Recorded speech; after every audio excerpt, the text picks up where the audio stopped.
মুয়াজ্জিন সাহেব যখন আযান দিবে হাইয়া আলাস সালাহ, হাইয়া আলাস সালাহ, হাইয়া আলাল ফালাহ, হাইয়া আলাল ফালাহ, কল্যাণের দিকে আসো, ভালো কাজের দিকে আসো, আল্লাহ পাক রব্বুল আলামিনের দিকে আসো। এই কর্ণকহরটা যখন তোমার কানের ভিতরে যখন এই আওয়াজটা চলে যাবে, এই আওয়াজটা চলে যাওয়ার সঙ্গে সঙ্গে তোমাদের শরীরের ভিতরে, তোমাদের অন্তরের ভিতরে এমন ভয় হতে হবে যে ভয় হওয়ার কারণে আমার আযান শোনার পর থেকে তোমরা নামাজ আদায় করার আগ পর্যন্ত একটাও কাজ করতে পারবে না। তোমাদের অন্তরটা শুধু আমি আল্লাহ পাক রব্বুল আলামিনের ভয় কাঁপতে থাকবে, এমন কাঁপতে থাকবে। যতক্ষণ পর্যন্ত তোমরা নামাজ না পড়তে পারবা ততক্ষণ পর্যন্ত তোমাদের অন্তরের মধ্যে ভালো লাগবে না। তাহলে আমরা নিজেরাই বুঝি, আমরা মুয়াজ্জিন সাহেব যখন আযান দিচ্ছি তখন আমাদের কলিজার ভিতরে কি একটু দয়া মায়া কিছু হয়? কিছুই কিন্তু হয়। সেই জন্য আল্লাহ পাক রব্বুল আলামিন ডাক দিয়ে বলতেছেন, বান্দারে আমি আল্লাহ পাক রব্বুল আলামিন তোমাদেরকে যে বানাইছি আমার বন্ধু শেষ জামানার পয়গম্বরের উম্মত করিয়া, আমি আল্লাহ পাক রব্বুল আলামিন কত কিছু তোমাদের নিয়ামত দিয়েছি, তোমরা তো হিসাব করে শেষ করতে পারবা না। কারণ আমি আল্লাহ পাক রব্বুল আলামিন আমার বন্ধুকে এত ভালোবাসি, এত মহব্বত করি, যে মহব্বত করার কারণে আমি আল্লাহ পাক রব্বুল আলামিন আদম আলাইহিস সালামের উম্মতদেরকে হাজার হাজার বছর বাঁচিয়ে রেখেছি, হযরত মুসা আলাইহিস সালামের উম্মতদেরকে হাজার হাজার বছর বাঁচিয়ে রেখেছি, অন্যান্য পয়গম্বরের উম্মতদেরকে শত শত বছর বাঁচিয়ে রেখেছি। কিন্তু তোমাদের হায়াতটা আমি কমে দিয়েছি। কমে দিলে কি হবে?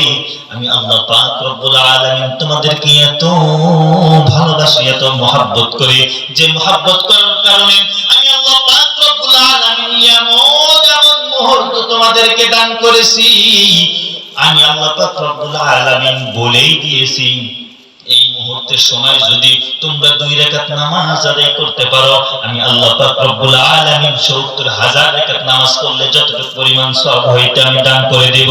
আমি আল্লাহ পাক রব্বুল আলামিন এগুলো বলে দিয়েছেন, তোমরা যদি একটা রাত যদি ইবাদত বندگی করতে পারো তাহলে ৭০,০০০ বছর দাঁড়িয়ে বসে থেকে ইবাদত করলে যতটুকু সওয়াব হইতো ওই একটা রাতের বিনিময়ে অতটুকু পরিমাণ সওয়াব দান করে দেব।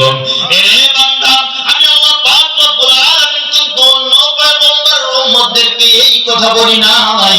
কারণ হলো আমার বন্ধু শেষ জামানার পয়গম্বর আমার কাছে এসে জিজ্ঞাসা করেছিল, ও আল্লাহ, আমার উম্মতদের তো হায়াত তো অল্প হবে, অল্প পরিসরে তারা তো দুনিয়ার ভিতরে থাকবে, 50 বছর, 60 বছর, 70 বছর, সর্বোচ্চ 80 বছর দুনিয়ার ভিতরে বাঁচবে। এই 80 বছরের ইবাদত নিয়ে কেমনে তুমি জান্নাতে দিবা? কারণ হযরত আদম আলাইহিস সালামের উম্মত যখন 1000 বছরের ইবাদত নিয়ে আল্লাহ পাক রব্বুল আলামিনের সামনে দাঁড়িয়ে যাবেন, হযরত মুসা আলাইহিস সালামের উম্মতরা যখন 300 বছরের ইবাদত বندگی নিয়ে তুমি আল্লাহ পাক রব্বুল আলামিনের সামনে দাঁড়িয়ে যাবে, আমার উম্মতদের তো হায়াতি হবে 40 বছর, আমার উম্মতদের তো হায়াতি হবে 50 বছর। এই কয়দিন হায়াত নিয়ে তোমার সামনে কেমনে দাঁড়াইবে?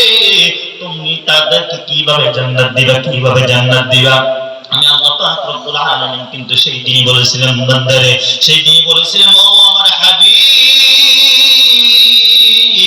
আমি তো হযরত আদম আলাইহিস সালামের পয়গম্বরের উম্মতদেরকে হয়তো 300 বছর, 500 বছর, 1000 বছর হায়াত দিয়েছি, কিন্তু আমি আল্লাহ পাক রব্বুল আলামিন তুমি যেহেতু আমার বন্ধু, এইজন্য তোমার উম্মতদেরকে আমি এত ভালোবাসি, তোমার উম্মতদেরকে আমি এত মহব্বত করি, যে মহব্বত করার কারণে তোমার উম্মতগুলো যদি একটা রাত যদি বসে থেকে দাঁড়িয়ে থেকে যদি ইবাদত বندگی করতে পারে, ওই একটা রাতের বিনিময়ে আমি আল্লাহ পাক রব্বুল আলামিন ৭০,০০০ বছর দাঁড়িয়ে বসে থেকে যতটুকু পরিমাণ সওয়াব হইতো আমি আল্লাহ পাক রব্বুল আলামিন সমপরিমাণ সওয়াব দান করে দিব। তাহলে আল্লাহ পাক রব্বুল আলামিন আমাদেরকে এত আদর করে, এত মহব্বত করে, এত ভালোবাসে। আল্লাহ পাক রব্বুল আলামিন আমাদেরকে এত আদর করে, মহব্বত করে, ভালোবাসে।